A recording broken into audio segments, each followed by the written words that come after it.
Salut les bullet journalistes, j'espère que vous allez bien.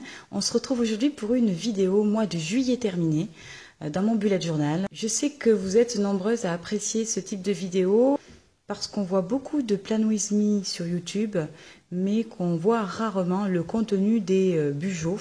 Donc c'est aussi l'occasion pour moi de vous montrer un petit peu comment je m'approprie chaque mois dans mon bullet journal. Si vous vous souvenez, pour le mois de juillet, j'avais utilisé des tampons que j'avais achetés sur un site qui s'appelle La Fourmi Créative.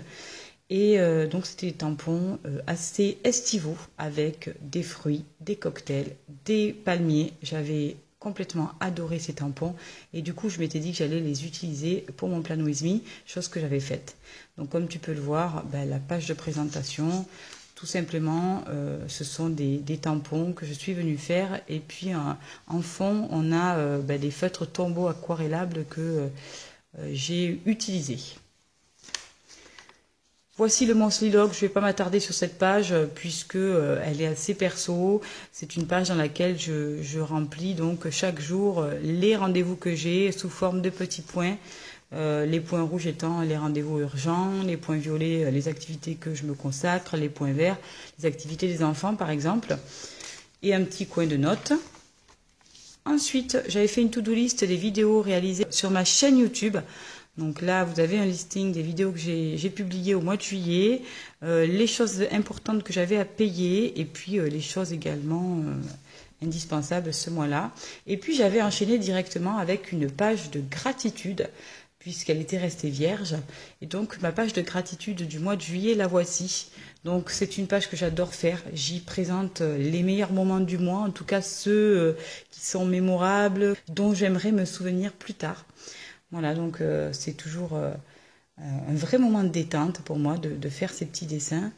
Voilà, donc tu as par exemple notre victoire à la Coupe du Monde de foot, la soirée yoga piano, mon bébé que j'ai mis dans un lit de grand, notre premier camping à 5, etc. etc. Et j'ai illustré un petit peu tous ces jolis moments. Ensuite, tu as mon tracker. Ici, c'est le tracker qui me concerne, où j'indique avec des petits points de couleur tout ce que j'ai pu faire. Et celui-ci est consacré à ma fille par rapport à son TDAH et le suivi de ce trouble. Ensuite, j'ai fait cette page pour suivre les réseaux YouTube et Instagram.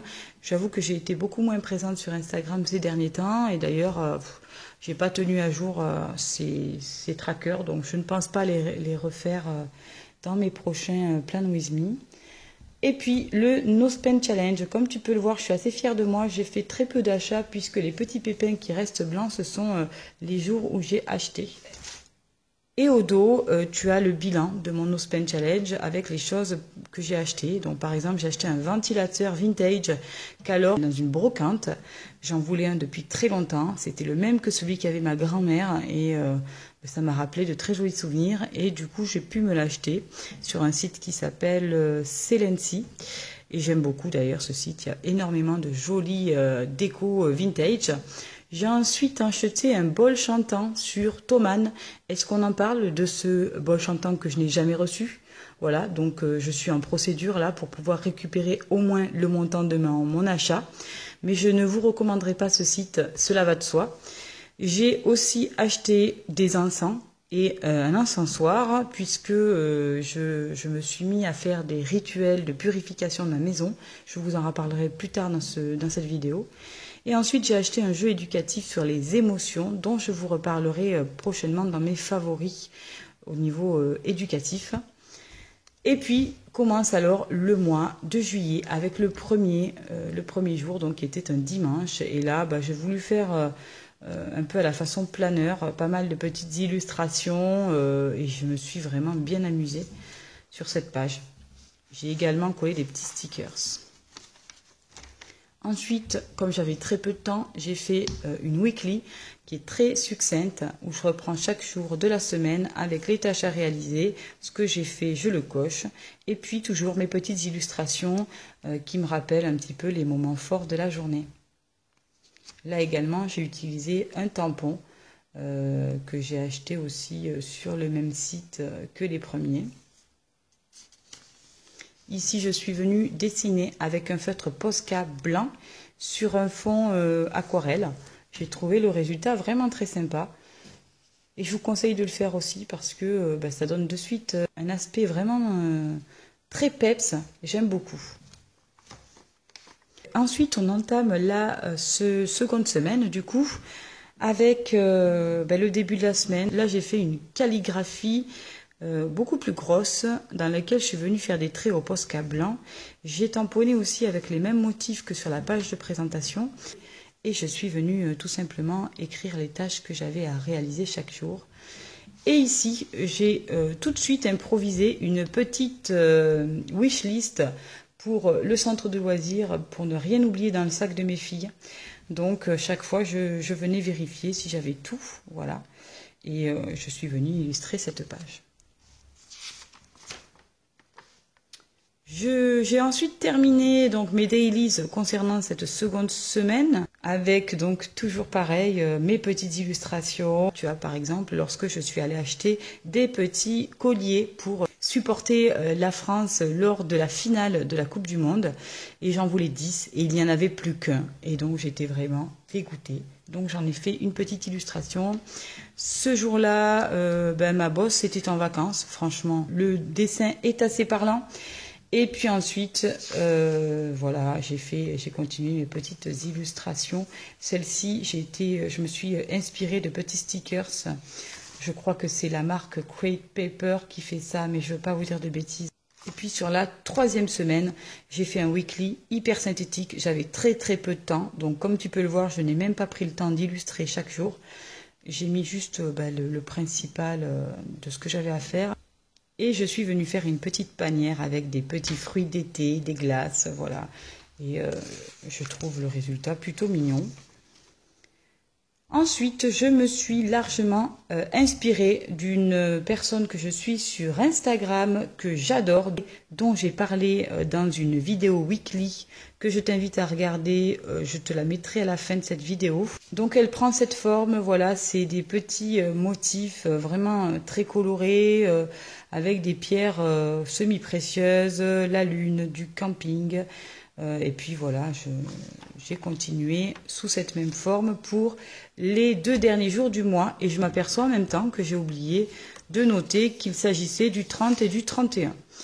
Ensuite, j'ai consacré des pages pour le camping, puisque vous savez que je n'ai pas de vacances, j'en avais déjà parlé, et du coup, je vais partir en camping tous les week-ends. Voilà, donc je me suis fait une checklist été camping en famille, dans laquelle j'ai noté tout ce que j'emportais. Donc bon, c'est pas très très minimaliste, hein, on peut pas dire, mais bon, c'est normal puisque quand on part en camping, il faut forcément une tente, de quoi manger, de quoi balader, et puis un petit peu de matériel, un minimum. Donc je suis venue cocher tout à chaque fois que j'avais rempli mes valises avec ceci. Ensuite, je me suis fait un petit budget ici. J'aime bien procéder de cette façon. Je trouve que c'est hyper ludique, c'est très visuel et ça me permet de savoir exactement combien on a dépensé. Alors, j'ai inclus la révision de la voiture dans ce budget, mais bon, c'était pas forcément indispensable au camping. Donc, le budget est quand même relativement moins élevé, hein, je l'assure. Et puis, je me suis fait une page que j'adore, que j'ai nommée Best Moment.